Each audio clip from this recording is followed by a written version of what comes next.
Vector graphics are high-quality two-dimensional graphics that are created using vector lines and patterns, as opposed to bitmapped images. The primary difference between a vector graphic and a bitmap graphic is that a vector graphic can be zoomed in on with no loss of image quality.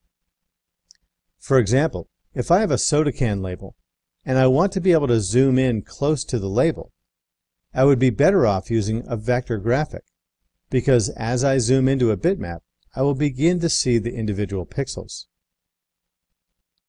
While 3ds Max can do a very good job of cleaning up those pixels, the image will become blurry and soft unless I'm using an extremely high-resolution image. So let's learn how to use a vector image within 3ds Max. We can even set up a simple animation using multiple pages of a PDF document. So the vector graphic we're going to use has been saved out as a PDF, with each page a different frame of the animation. The current file we have open contains a soda can and an animated camera. Scrub the timeline from frame 2 to frame 90, and you'll see the camera zoom in and down in order to get a close-up view of the front of the can. The process of adding a PDF vector map image is the same as adding a standard texture map. Open the Slate Material Editor. You'll see that we have the soda can texture map in our View 1 work area. This texture map is part of a multi-subobject material, with the other material being a brushed aluminum. From the Material Map browser, scroll to the Standard Maps rollout and find Vector Map. Click and drag the vector map into an open area of the workspace to the left of the soda can material. Double-click on the vector map title bar that we just dragged out to open the parameters. Notice the parameters look very similar to the bitmap parameters, but the difference is in the filtering type. You'll also notice two additional rollouts: the Pattern Parameters rollout and the Adobe Illustrator PDF Parameters rollout. The vector map can use AutoCAD pattern files as well as Illustrator, SVG, and PDF files. This rollout is where you edit the pattern parameters. Before we move on, let's open a PDF file. In the Parameters rollout, click the Vector File button. Navigate to the Scene Assets Images folder.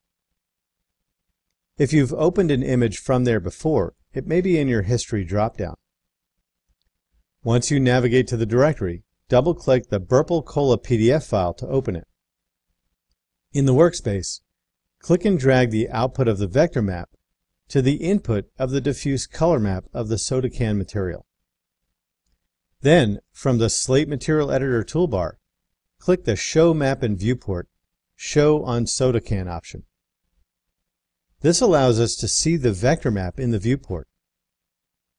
Scroll to the Adobe Illustrator PDF Parameters rollout. This PDF has 3 pages, each representing a different frame of the animation. We can see the page size and page entry value. Type 2 and press Enter, and we'll see the image update to the second page in the viewport. This value can be animated in order to create an animated version of this PDF on your 3D object. Enabling the Continuous option allows you to create page transitions between each page of the animation. There are 4 modes that you can choose from. The mode you use will depend on your needs. Right-click to activate the camera viewport. Make sure you set the timeline back to frame 0. Now render the camera viewport. Once the image is done rendering, notice that the soda can label is nice and sharp.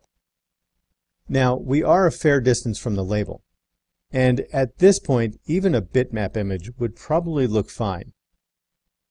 Now scrub the timeline to frame 90. We've gotten much closer to the label, and you'll notice in the viewport that it is fairly pixelated. Click Render again. This time, notice that the image is still nice and sharp. This is because we are rendering a vector graphic image, which is resolution independent and can be rendered sharply no matter how close you get to the object. Now close the render window and close the Slate Material Editor dialog. Keep in mind that patterns and vector graphics can be extremely useful when rendering images that utilize that type of graphic as a texture map. Also keep in mind that a bitmap image embedded in a vector graphic is still a bitmap image and will render as one, even though the vectors around will still be high quality.